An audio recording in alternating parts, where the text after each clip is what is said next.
In a cabin, a clever and organized high school student named Shirley Liner talks about her babysitting service. She runs a business that provides companionship to middle-aged married men. Shirley explains that she didn't start this business because she had problems with her own parents. Instead, she wanted to make money for college. A few months ago, Shirley was at Alfred E. Groves High School, listening to her teacher talk about the upcoming SATs. While she was paying attention, her seatmate Melissa Rowan seemed uninterested. Melissa asked their friend Brenda Woodberg about her promiscuous stepsister Nadine and whether she had tried to be close with her biological brother, Scott.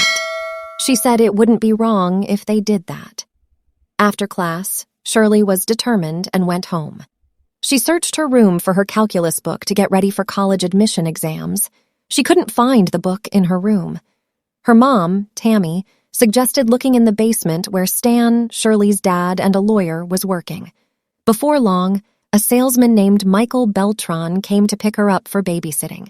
Interestingly, when he said hello, the quiet student tucked her hair behind her ear, showing she liked the married man.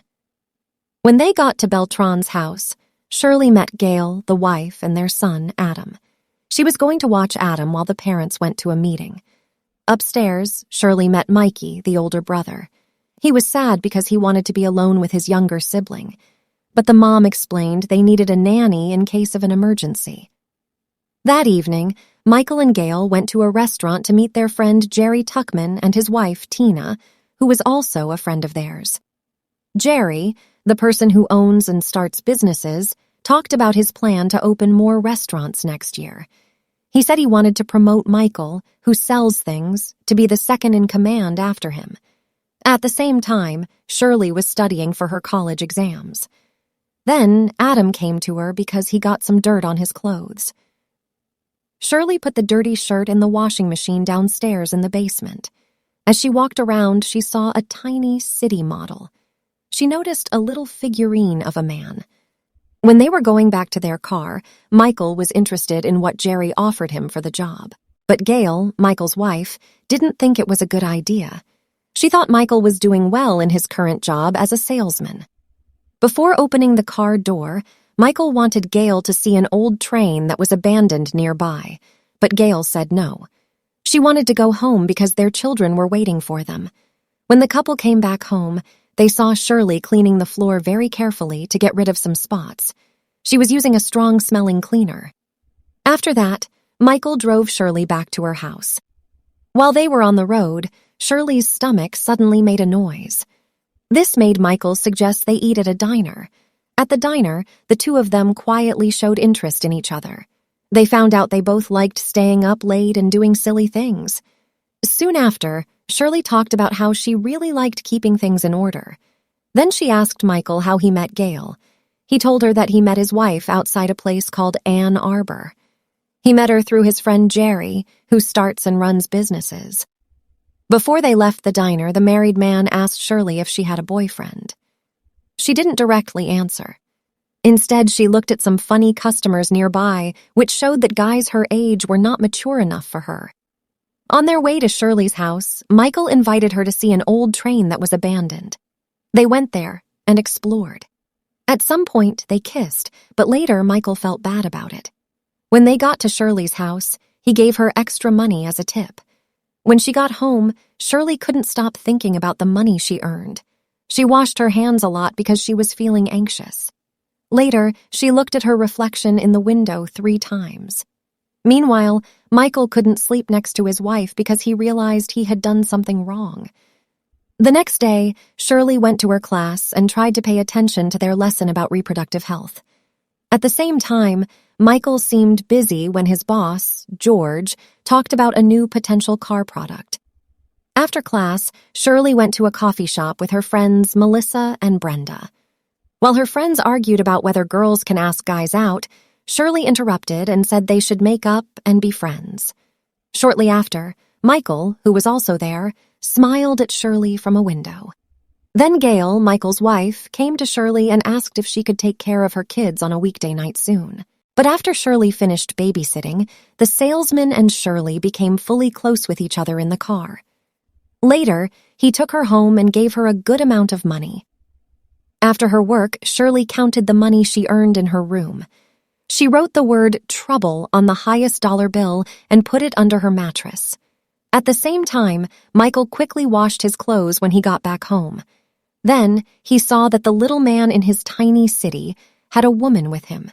This showed that Shirley had placed it there because she really liked things to be neat.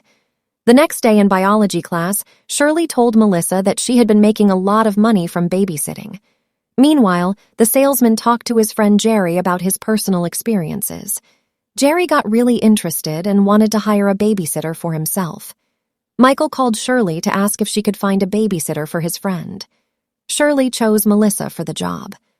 Once the new babysitter took care of the children, the businessman spent private time with her while driving her to a coffee shop. When she met her friend, the smart teenager asked for 20% of the money as she was the one who helped her get the opportunity. After they settled on the agreement, the friends went to a party. There, the shy Brenda asked Shirley to go with her to talk to their classmate Doug, who was friends with Brenda's stepbrother. Brenda had a crush on Doug. Later on, the babysitter got calls from two of Jerry's friends who also wanted babysitters. This worried her because they might get into trouble.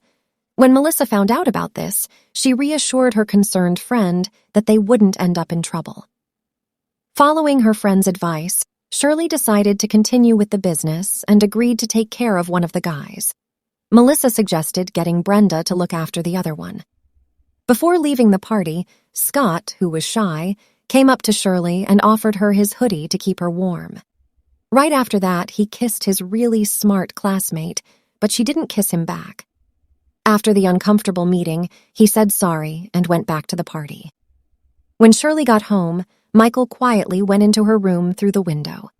While they were kissing, Stan suddenly came into the room to ask for peroxide, which made the married man hide under the teenager's bed. Not long after, the nanny's father sat next to her on the bed and asked if she was dating Scott because her classmate had called for her recently. Then the young person explained she was tired and wanted to sleep to make her dad go away. When Stan exited the room, Michael emerged from his hiding place under the bed. He had discovered Shirley's secret stash of money tucked away on the mattress. In the meantime, Jerry's friend Mark Wessler took Brenda to the woods, following her babysitting job. However, when Mark tried to kiss Brenda, she hesitated, unaware of the information that Shirley had shared with her client.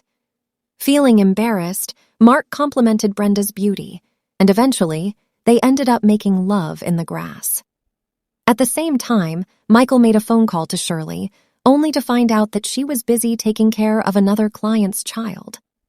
After Mark had dropped off Brenda at her house, Melissa and the diligent teenager approached a potential team member, explaining that they had been working together since last month. The interested newcomer then asked for another child to babysit, demonstrating her full commitment to joining the team. Following this, Shirley began to formalize her business by creating schedules for her babysitters and printing out business cards. Meanwhile, Michael and Gail had dinner with the salesman's boss and his wife. After the meal, George confronted his employee about the declining quality of his work, inquiring if something was going on with him. However, the man denied this, suggesting revisions if the boss was dissatisfied with the results. Just seconds later, the salesman's wife entered the room with the boss's spouse, who disclosed that they occasionally hire Shirley or other girls as babysitters. This revelation silently astonished Michael, who realized that the teenager had been operating a nanny business when his superior presented him with a business card. After that, Michael and Shirley spent some private time together. When he dropped her off at her house, they argued about the growing illegal activity in the area. Seeing the danger this posed to their business, Shirley raised her price to $300, and after some time, Michael agreed. The next day, Brenda showed off her new jacket, which she bought using the money she earned from babysitting. When her stepsister showed interest in making money, Brenda asked her to fill in as a babysitter for one of their clients without telling Shirley first. When Shirley found out, she asked for her usual 20% share from the new recruit and officially added Brenda to the team. But Brenda later betrayed the business by starting her own and bringing in her friends, causing Shirley to lose clients. Because of this, Shirley confronted Brenda, wanting to know if her stepsister was running a separate business on the side, but her friend decided not to tell the truth.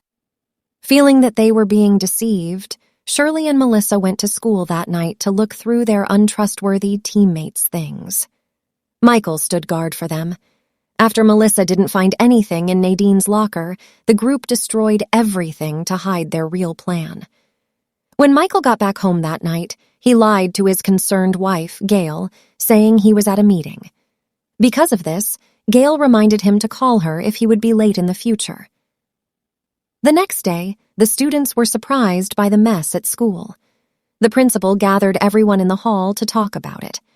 Before going to the assembly, Shirley and Melissa met with Nadine, Brenda, Barbara Yates, and Alleytown in the music room. The leader reminded them not to take her clients, not to show off expensive things, and to always give her the agreed 20% of what they earned. Once everyone went to the assembly, Melissa stayed with Shirley and suggested that she should take a working break at Jerry's cabin. She prepared fake permission slips so the girls could make their outing look like a school trip. The guys would tell their families it was a company retreat. On the trip day, the babysitters and their clients all came together to spend time. After Jerry gave Michael some illegal drugs, he revealed his particular interest in Brenda because she was naive. Later, when Michael saw Shirley being intimate with another man, he felt uncomfortable and left. Currently, a salesman inappropriately touches the bright teenager and offers her an illegal tablet. Meanwhile, Jerry invades Brenda in the bathroom and tries to take advantage of her. When the teenager suddenly calls for her mom, the older man stops and leaves, leaving her traumatized. The next day, Michael offers Shirley a ride home. Concurrently, while Brenda is babysitting, the distressed nanny calls Scott to pick her up so the client doesn't have to send her home. When she arrives at her house, the traumatized babysitter slams the door, clearly affected by her unfortunate experience at the vacation house. The next day, Brenda tells Shirley she wants to quit the business. Shirley agrees and promises not to talk about their wrong actions. When Melissa finds out, she stops Shirley from letting Brenda leave because Brenda might tell others. But Brenda ignores Melissa's advice and asks her to go home and study for a test. That night, some unknown people in masks attack Scott, hurting him, and warn him to keep Brenda quiet. When Scott gets home, Brenda asks what happened, but he says nothing happened. The next day, Shirley sees Scott's bruises in the school cafeteria. Shortly after, she talks to Melissa, who admits she planned the attack. Melissa tries to explain that she did it for the business. Meanwhile, Michael comes home early and finds Gail already there because their son's school called. When Gail tells Michael their child used bad words to the teacher, Michael laughs, which annoys her. When the man who sells things says his boss moved him to a less important job, his wife gets sad. Because of this, he gets frustrated and asks her how much money she needs to be happy, even though they already have enough to be safe. But Gail, who is quiet and not arguing, tells him to talk to their son. Then she goes out to a meeting and cancels their plan for a special night together. Following what his wife said, he goes upstairs and talks to their son, Mikey. He understands how his son feels and decides that maybe he should complain about his boss, just like his son complained about his teacher. Before leaving the house, the man gives some money to his son so he can buy pizza and asks him to look after his younger brother. At the same time, Nadine calls Shirley and tells her she has to cancel their plans because she has exams coming up. In a hurry, the smart teenager pulls her computer, and that makes something fall off the table. Right after, she hangs up the phone and says she will call her friend again later. Feeling unhappy with his marriage, Michael decides to meet the babysitter and takes her to an old train yard. Inside the train, he says he's sorry for letting her use illegal stuff in the cabin. Not long after that, he tells the babysitter that he and his wife Gail are not a good match, suggesting that he and the babysitter could be a better match. But the teenager says that even though they might both be not so great, their connection could be something they remember later. In response, Michael tries to get her to leave with him, saying he doesn't want to keep their relationship a secret anymore. But Shirley says no, especially when he says he needs her in his life. So the desperate man says he will keep paying her to be with them. However, she tells him it's too late. Suddenly, a police officer comes by and the babysitter hides. When the policeman asks Michael questions, he says he's just looking around because he likes trains. After a short while, the officer tells him to leave the area. Shirley goes to a phone booth to call Brenda, but her brother Scott answers and says she can't talk. When she asks for Nadine, Scott says she's babysitting. Hearing this, Shirley realizes that Nadine lied about canceling because of exams. She quickly calls Melissa to let her know about Nadine, who is taking clients without telling them. With Jerry's help, Shirley and her friend reach a parking lot where the man who traded with Nadine and her client are. When they get out of the car, the man opens the trunk and pulls Nadine out, giving her to the teenagers. As the two threaten to hurt Nadine, the middle-aged man attacks the guy inside the car.